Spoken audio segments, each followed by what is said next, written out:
한국에서 차별만 당했는데 방글라데시를 먹여 살렸다니요?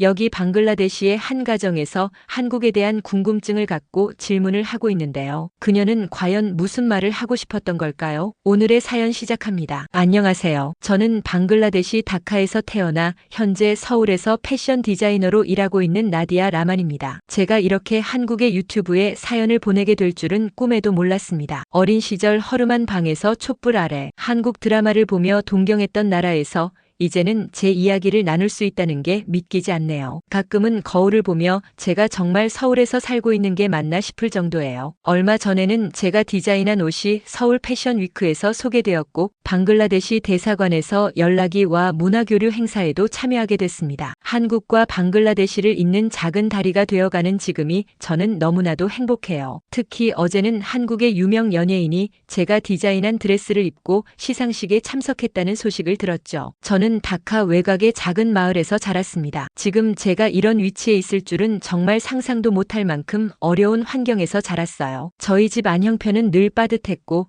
어머니께서 재봉사로 일하시면서 가족의 생계를 꾸려가셨죠. 저는 어머니 일을 돕다가 자연스럽게 바느질을 배우게 됐어요. 어머니의 낡은 재봉틀로 동생들 옷을 수선하고 이웃집 아이들 교복을 고치면서 조금이나마 가정 살림의 보탬이 되려 노력했습니다. 그때 저의 유일한 친구이자 경쟁자였던 라미아가 있었어요. 저와 라미아는 같은 마을에서 자라며 늘 함께했죠. 옷감 가게에서 버리는 천 조각들을 주워 서로 인형 옷을 만들어 겨루기도 하고 패션 잡지를 구해 밤새워 이야기를 나누곤 했습니다. 라미아는 저보다 손재주가 좋았지만 저는 포기하지 않고 매일 밤 디자인 연습을 했어요. 우리는 서로를 격려하며 언젠가는 멋진 디자이너가 되자는 꿈을 키웠습니다. 당시 우리 마을에는 전기가 들어오는 시간도 제한적이었고 TV를 가진 집은 손으로 꼽을 정도였어요. 구멍가게 주인 아저씨네 낡은 TV가 우리의 유일한 창문이었죠. 매주 목요일 저녁이면 마을 사람들이 모여 한국 드라마를 봤는데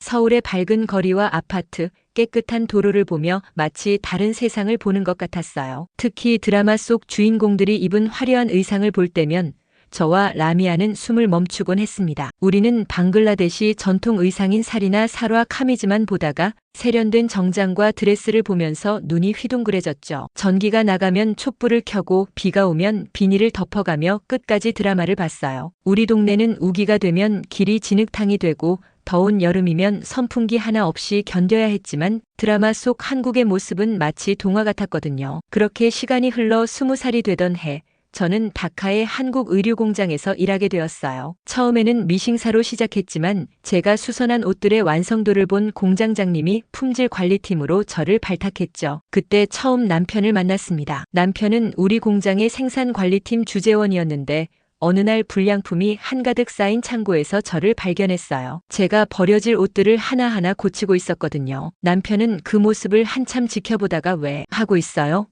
하고 서툰 영어로 물었죠. 저는 아깝잖아요. 이렇게 예쁜 옷들을 하며 한국어 단어를 더듬더듬 말했는데 남편은 깜짝 놀라더니 활짝 웃었습니다. 제가 독학으로 배운 한국어를 들은 거죠. 그 후로 점심시간마다 창고 한켠에서 만나 대화를 나눴어요. 저는 쿡쿡 앓는 소리를 내며 한국어 발음을 연습했고 남편은 벵꼬로로 맛있다를 뜻하는 숨다르를 100번도 더 발음하며 연습했죠. 어느 날은 제가 만든 사모사를 들고 가니 남편이 김밥을 준비해 왔더라고요. 서로의 도시락을 나눠 먹으며 문화도 자연스럽게 배워갔습니다. 그러다 어느 날 남편이 조심스럽게 프러포즈를 했어요. 공장 옥상에서 석양을 보며 나와 결혼해 줄래요?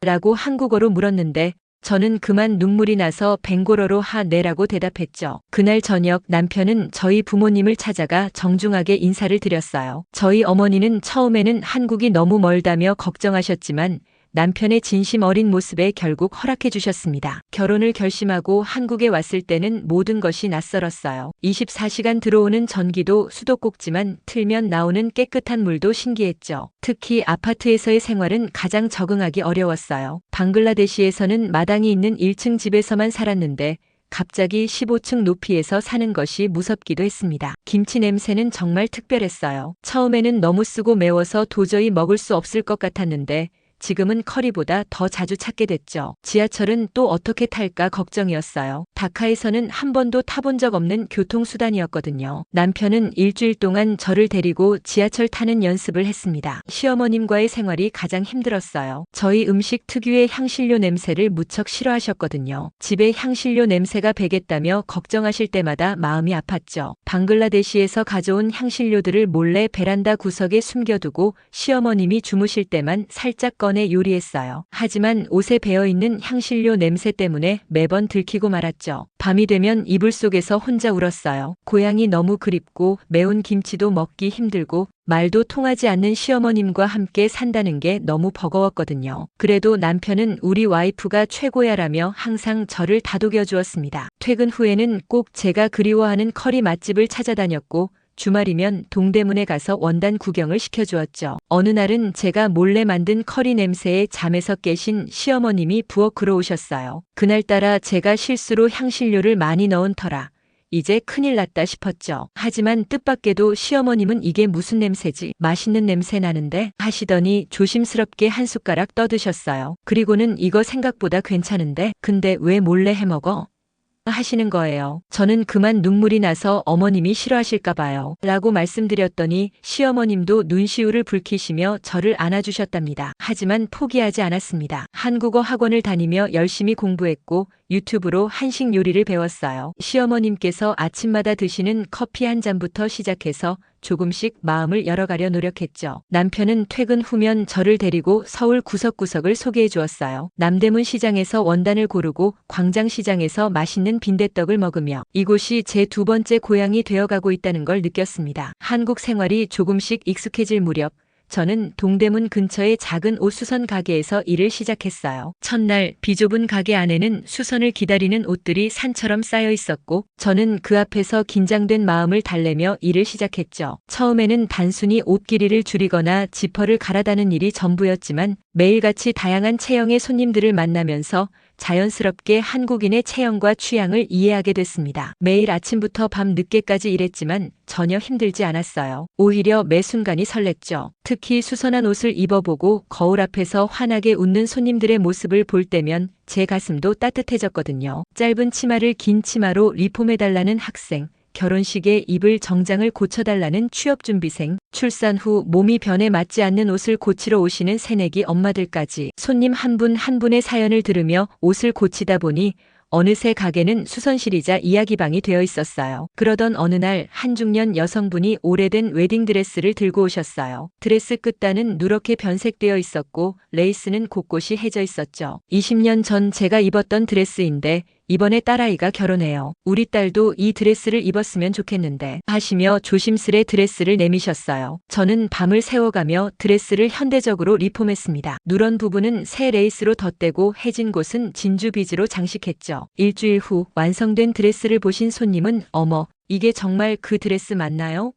하시며 눈물을 글썽이셨고 갑자기 저를 꼭 끌어안으셨어요. 그때 손님의 따뜻한 포옹이 아직도 생생하게 기억납니다. 어느 날은 제가 수선한 한복을 입으신 손님이 한복 디자이너 발표회에 참석하셨다가 저를 추천해 주셨어요. 덕분에 한복 디자인을 배우게 됐고 한복의 아름다운 선과 방글라데시 전통, 의상의 화려한 컬러를 접목한 새로운 디자인을 시도해 볼 수 있었죠. 제가 디자인한 퓨전 한복이 SNS에서 화제가 되면서 나디아표 한복이라는 말까지 생겼어요. 지금 생각해보면 그때의 고생이 헛되지 않았던 것 같아요. 매일 밤 바느질로 손가락이 찔리고 한국어로 손님들과 대화하느라 진땀을 흘리던 순간들이 저를 더 강하게 만들었거든요. 특히 한국 손님들의 따뜻한 배려가 저를 이만큼 성장하게 해준 것 같아요. 제가 서툰 한국어로 더듬더듬 이야기해도 끝까지 들어주시고 천천히 말해도 돼요 하며 기다려주시던 분들, 제 실수에도 다음엔 더 잘할 거예요 하며 용기를 주시던 분들,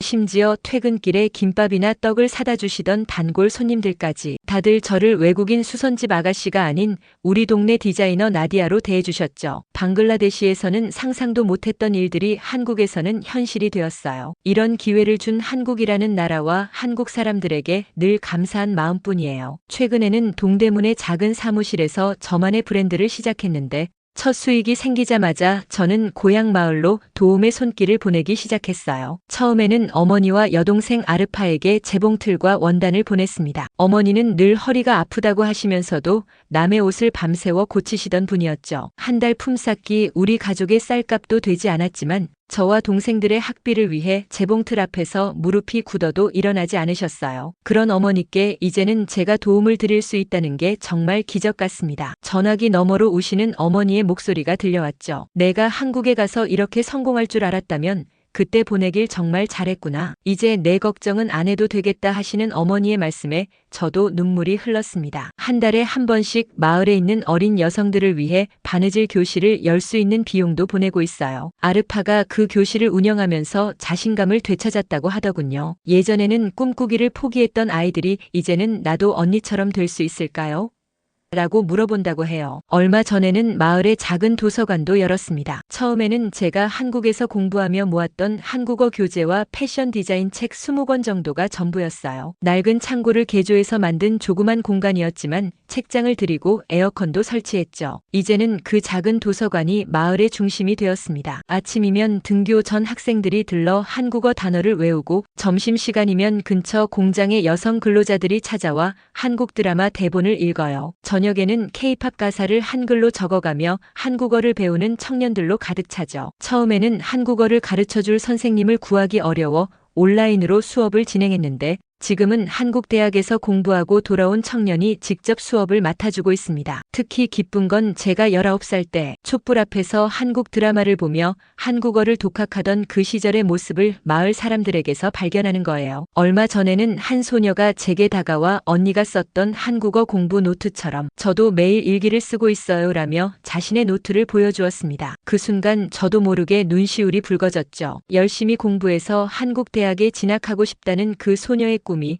마치 제 과거를 보는 것만 같았거든요. 제가 운영하는 브랜드가 성공하고 고향 마을에 도움을 주기 시작하면서 예상치 못한 일이 생겼어요. 어린 시절 가장 친했던 친구 라미아가 저를 오해하기 시작했습니다. 한때는 같은 재봉틀 앞에서 미래를 꿈꾸던 친구였는데 이제는 서로 마주할 수 없는 사이가 되어버렸죠. 처음에는 마을 사람들에게 제가 한국에서 성공했다는 이야기가 거짓이라고 소문을 퍼뜨렸다고 해요. 그 마을 출신이 어떻게 혼자 힘으로 성공했겠어요. 분명 뒤에서 도와주는 누군가가 있을 거예요 라는 말을 하고 다녔다고 합니다. 심지어 도서관에 오는 아이들에게는 제가 마을의 전통을 저버리고 한국만을 따르는 사람이라고 이야기했다는 소식도 들었어요. 아이들이 한국어를 배우는 것을 못마땅해하며 우리의 언어와 문화를 잃게 될 거라고 겁을 주기도 했다고 합니다. 특히 마음 아팠던 건 제가 마을에 보낸 지원금으로 운영하는 도서관과 바느질 교실을 두고 하는 이야기였어요. 라미아는 외국 돈으로 마을 아이들의 마음을 사로잡으려 한다며 반대했고 심지어 도서관 앞에서 시위를 벌이기도 했다고 해요. 어머니께서는 전화로 라미아의 돌변한 태도를 걱정하며 한숨 섞인 목소리로 말씀해 주셨죠. 어머니 말씀으로는 라미아가 요즘 경제적으로 많이 어렵다고 합니다. 결혼 후 남편이 사업에 실패하고 혼자서 새 아이를 키우느라 고생하고 있다는 이야기였어요. 라미아의 행동이 이해되지 않았습니다. 어린 시절 우리는 늘 함께였고 서로의 꿈을 응원했었는데 그러던 어느 날 동생 아르파가 보내준 라미아의 사진을 보고 모든 것을 알게 됐어요. 사진 속 라미아는 여전히 낡은 재봉틀 앞에 앉아 있었고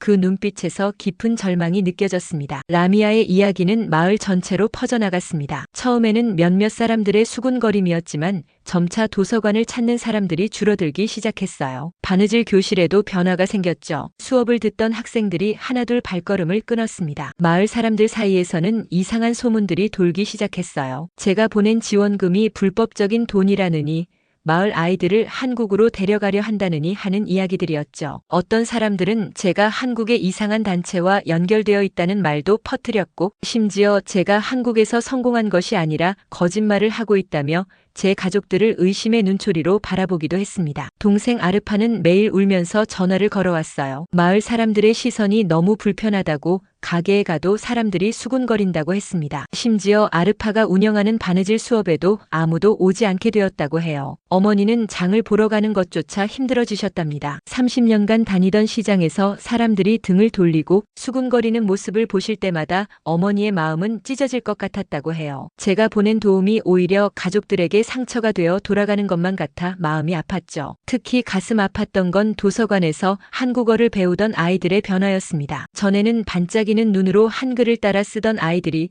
이제는 고개를 숙인 채 도서관 앞을 지나가기만 했어요. 한 달 전만 해도 언니처럼 한국에 가서 공부하고 싶어요라며 밝게 웃던 아이들의 표정이 어두워졌죠. 도서관에서 가장 열심히 공부하던 15살 리나는 엄마가 더 이상 도서관에 가지 말래요. 한국 사람들이 우리를 나쁘게 이용할 거래요라고 말하며 울었다고 합니다. 매주 토요일마다 열리던 한국어 수업은 결국 문을 닫았고 도서관에 가득했던 웃음소리는 차가운 침묵으로 바뀌었습니다. 저는 밤마다 잠을 이루지 못했어요. 좋은 뜻으로 시작한 일들이 이렇게 변질되어 버릴 줄은 몰랐습니다. 그저 마을 사람들에게 도움이 되고 싶었을 뿐인데 그들의 마음에 상처를 준 것만 같아 괴로웠죠. 더 이상 이대로 둘 수 없다는 생각이 들었어요. 밤새 고민하다가 결국 다음 날 아침 일찍 비행기 표를 예매했습니다. 시어머님께 방글라데시에 다녀오고 싶다고 말씀드렸더니 오히려 더 일찍 다녀오지 않은 것을 나무라셨죠. 시어머님은 며느리가 고향에 가야 할 때를 누구보다 잘 아시는 분이었어요. 어머님은 제가 매일 밤 고향 식구들과 통화하며 힘들어하는 모습을 지켜보셨다고 합니다. 떠나기 전날 밤 시어머님은 조용히 제 방을 찾아오셔서 한복 한 벌을 내미셨죠. 딸이 결혼할 때 입으려고 아끼던 한복이었는데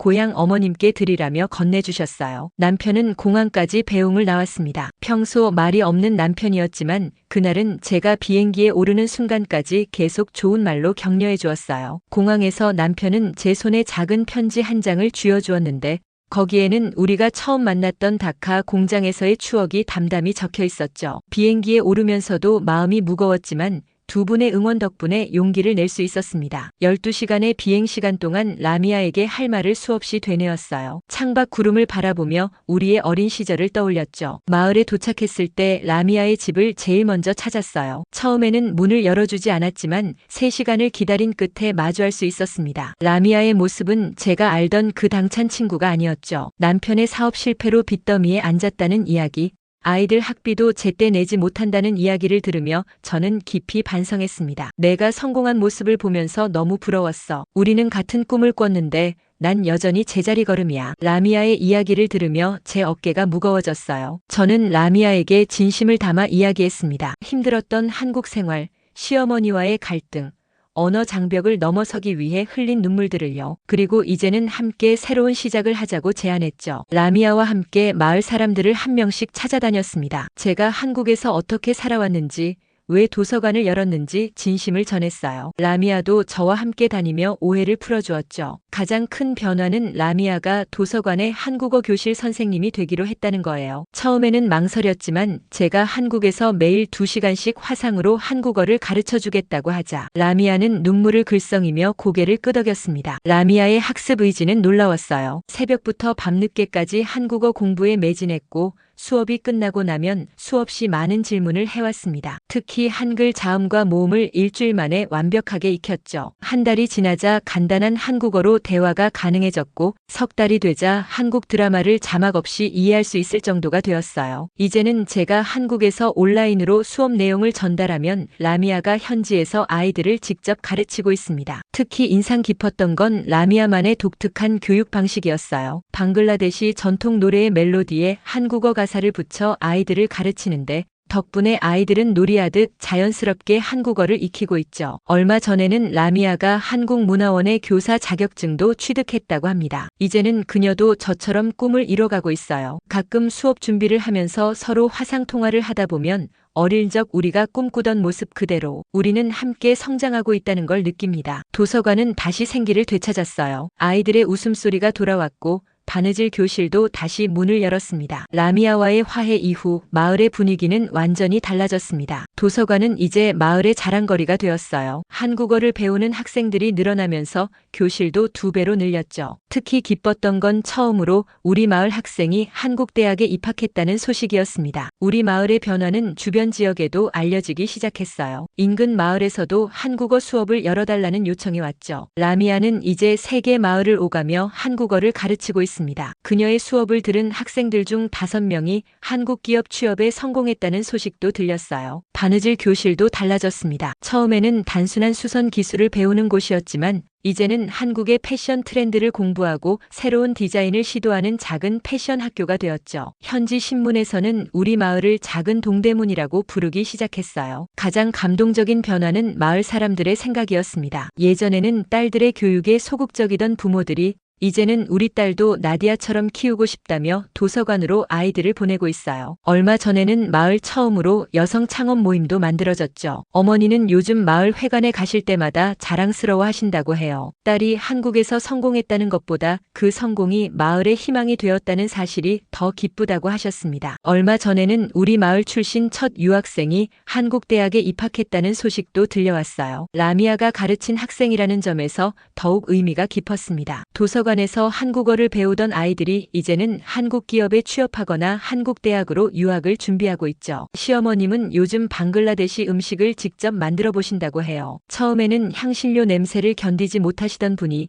이제는 손주들에게 이게 이모 나라 음식이라며 자랑스럽게 대접하신답니다. 명절에는 한복 위에 방글라데시 전통 쇼를 두르고 친지들을 만나러 가시는데 그 모습을 볼 때마다 제 마음도 따뜻해져요. 남편은 최근 방글라데시에 한국 문화원을 세우는 프로젝트에 참여하고 있습니다. 우리가 처음 만났던 그 마을에 문화원이 생긴다고 하니 감회가 새롭죠. 두 나라를 오가며 바쁜 나날을 보내고 있지만 이만큼 행복한 순간이 또 있을까요? 한국과 방글라데시 두 나라의 문화가 저를 통해 이어질 때마다 가슴이 벅차오릅니다. 이제는 마을 사람들이 우리도 할 수 있다는 희망을 품게 되었다는 점이 가장 큰 보람이에요. 한국에서의 10번째 해를 보내고 있는 지금 제 삶을 돌아보면 감사한 마음뿐입니다. 한국이라는 나라는 저에게 단순한 제2의 고향이 아닌 꿈을 이루게 해준 기회의 땅이었어요. 힘들 때마다 따뜻하게 손잡아준 시어머님, 늘 든든하게 지원해주는 남편, 그리고 제 서툰 한국어를 끝까지 들어주시던 손님들까지 한국 사람들의 따뜻한 마음이 있었기에 지금의 제가 있을 수 있었죠. 이제는 방글라데시의 젊은이들이 저를 보며 꿈을 키운다고 해요. 한국이란 나라가 저를 받아주었듯이 저도 이제 누군가의 꿈을 위한 다리가 되고 있습니다. 매일 아침 서울의 햇살을 맞으며 감사한 마음으로 하루를 시작해요. 제게 이런 기회를 준 한국, 그리고 한국 사람들에게 진심으로 고맙습니다. 앞으로도 한국과 방글라데시를 잇는 다리가 되어 받은 사랑을 나누며 살고 싶어요. 오늘의 사연 어떻게 들으셨나요? 사연이 마음에 들었다면 구독과 좋아요, 댓글 남겨주세요.